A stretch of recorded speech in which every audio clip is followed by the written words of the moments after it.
Historia de la filosofía, por Nicolás Abagnano, volumen 1, 4, prólogo del traductor a la primera edición española. La historia de la filosofía del profesor Abagnano es la historia de unas determinadas doctrinas profesadas por unos determinados hombres en el transcurso de la historia de nuestro mundo occidental. Implica un determinado concepto de la filosofía y un determinado concepto de la historia de las ideas.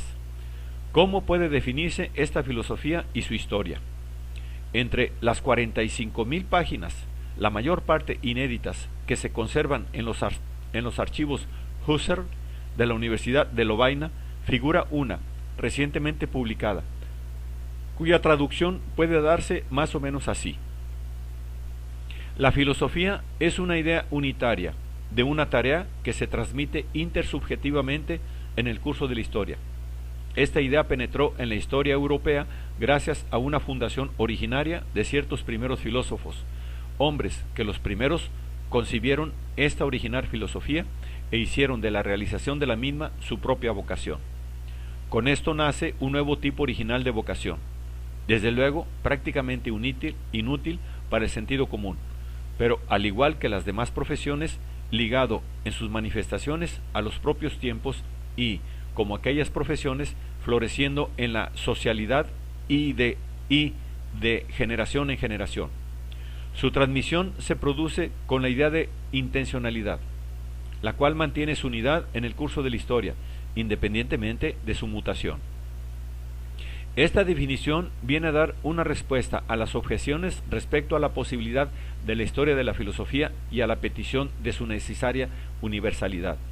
Se cumple en esta definición la exigencia de toda historia, que supone un objeto unitario, permanente a través del tiempo. Existe, de hecho, una realidad filosófica, más o menos aislable de la realidad total, prosiguiendo de generación en generación una carrera relativamente autónoma.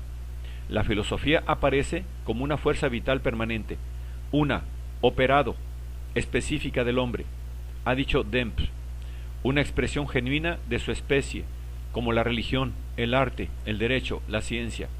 Otros, como Jaspers, considerarán esta historia como el instante único y grandioso en que el hombre ha tomado conciencia de sí mismo, instante que se llena de una discusión interminable en que se manifiestan las fuerzas en conflicto, los problemas aparentemente insolubles, las más altas creaciones y los más peregrinos extravíos, la verdad profunda y un torbellino de errores. No puede decirse en verdad que esta historia ponga de manifiesto una determinada continuidad espiritual, pero sí que manifiesta la continuidad de la obra del espíritu. Todo pasa como si esta historia fuese la de una vasta encuesta sobre el contenido del pensamiento humano, encuesta reemprendida sin cesar y sin cesar ampliada. La encuesta revela las esencias a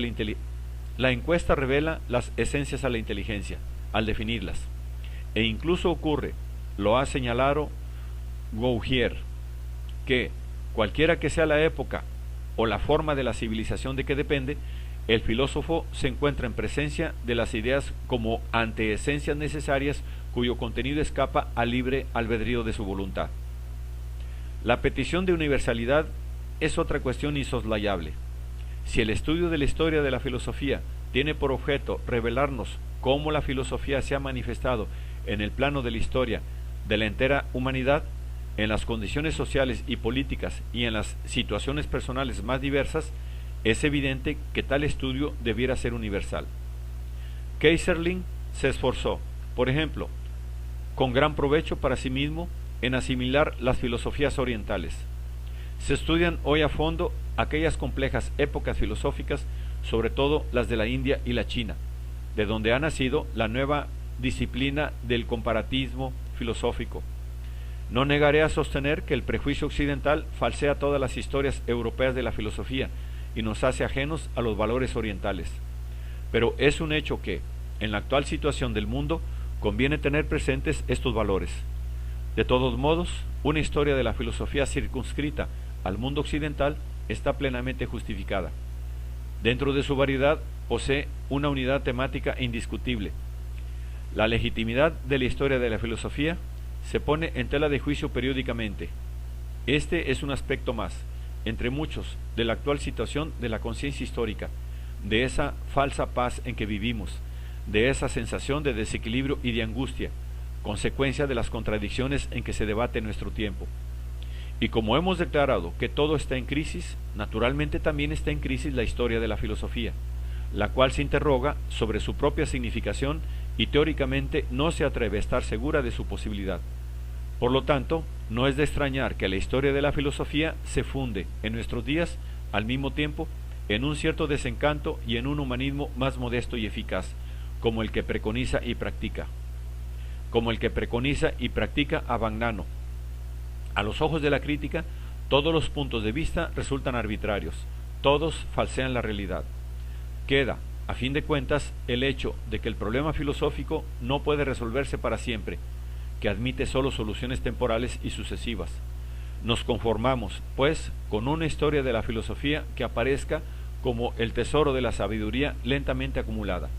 La ambición del historiador se limita, en consecuencia, a determinar con toda exactitud el testimonio de cada filósofo, a restablecer lo que ha dicho y a aclarar lo que ha querido decir. Pero, ante la pretensión de la historia objetiva, nos asaltan nuevas decepciones. La historia de la historiografía filosófica echa por los suelos cualquier pretensión a la objetividad. Gusdorf ha analizado los renovados errores a que conduce la pretensión de la historia objetiva, el error escéptico producido por la exigencia crítica, el error del eclecticismo, el error del positivismo. Aunque sea verdad también que la historia de una época es inseparable de la exposición de las grandes creaciones doctrinales que en ella vieron el día. Una doctrina es algo más que un simple acontecimiento del pasado. No es solamente algo fijo, constituido y aparecido en una fecha determinada. Hay en ella algo más. Hay en cada doctrina una especie de llamada. Cada una posee un principio interno de duración. Se ofrece a todos los espíritus y constituye un bien común. Está olvidada, diríase muerta, y es capaz de renacer provocando verdaderas revoluciones. En mis estudios sobre el espíritu de los renacimientos he señalado como motivo fundamental de los mismos esta capacidad de las ideas del pasado, de fertilizar y vivificar el presente con insospechadas e imprevisibles fecundaciones. La historia de la filosofía se ha concebido a menudo como ciencia y se ha legitimado bajo forma de progreso. Para ello fue necesario introducir en filosofía la noción científica de verdades adquiridas y fundar su progreso en el orden de adquisición de tales verdades. Pero es evidente que se trata de puras ficciones desmentidas por los hechos. Estos atestiguan que en filosofía no hay propiamente verdades adquiridas para siempre, que nada escapa a una perpetua revisión, que no puede afirmarse ningún progreso, por lo menos cuando se trata de cada sistema considerado en sí. De conformidad con esto, Abagnano afirma que la historia de la filosofía es profundamente distinta de la de la ciencia. Esta, en efecto, no tiene nada que ver con su historia. Estando constituida por verdades intemporales, se sitúa fuera del tiempo. En cambio, la historia de la filosofía no es, como hemos visto, una disciplina perfectamente definida y universalmente aceptada en sus métodos y en sus fines. Por eso, la historia de la filosofía no puede describirse sub specie aeterni, como si una idea, una vez desgajada, como si una doctrina, una vez formulada, pudiesen considerarse como definitivamente adquiridas. Ocurre, además, que una doctrina no es sólo verdadera o falsa, puede ser también más o menos bien comprendida, expresada o transmitida. El pensamiento filosófico circula en el interior de las culturas humanas y participa en su transitoriedad. Afirma también Abagnano que no se puede esperar el encuentro, en la historia de la filosofía, de un progreso continuo, como el que se verifica en las ciencias particulares. Como residuo de temas hegelianos, se mantiene, todavía hoy, a modo de postulado tácito de algunas historias de la filosofía, la noción de un pensamiento sustancial desarrollándose en el tiempo y más allá del tiempo, acompañada de la idea de un progreso o por lo menos de una continuidad en lo inteligible. Por su propia naturaleza, la historia de la ciencia no puede ser más que la historia de un progreso.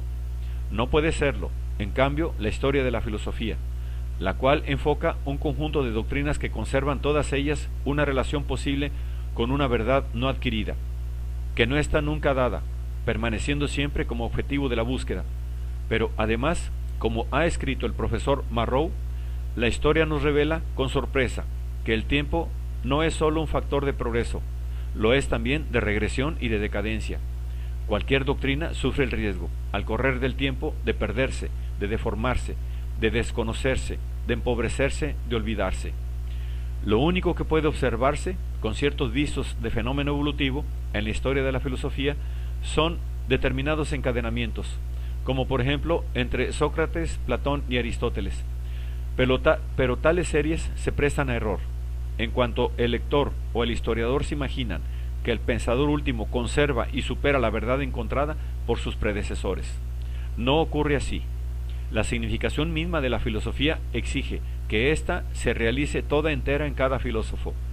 Por esto resulta absurdo querer subordinar a los filósofos entre sí y convertirlos en peldaños de una ascensión continua.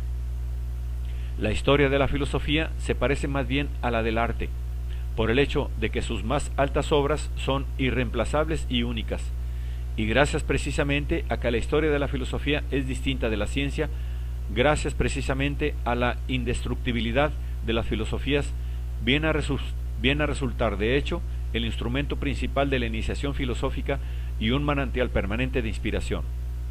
En suma, la historia, y en ella el de la filosofía, no es por sí misma un instrumento de verdad, es un factor de cultura. Lo que se nos da es la búsqueda de la verdad. En ningún momento se nos ofrece la verdad en última lectura, pero en cada momento se insinúa su inminencia.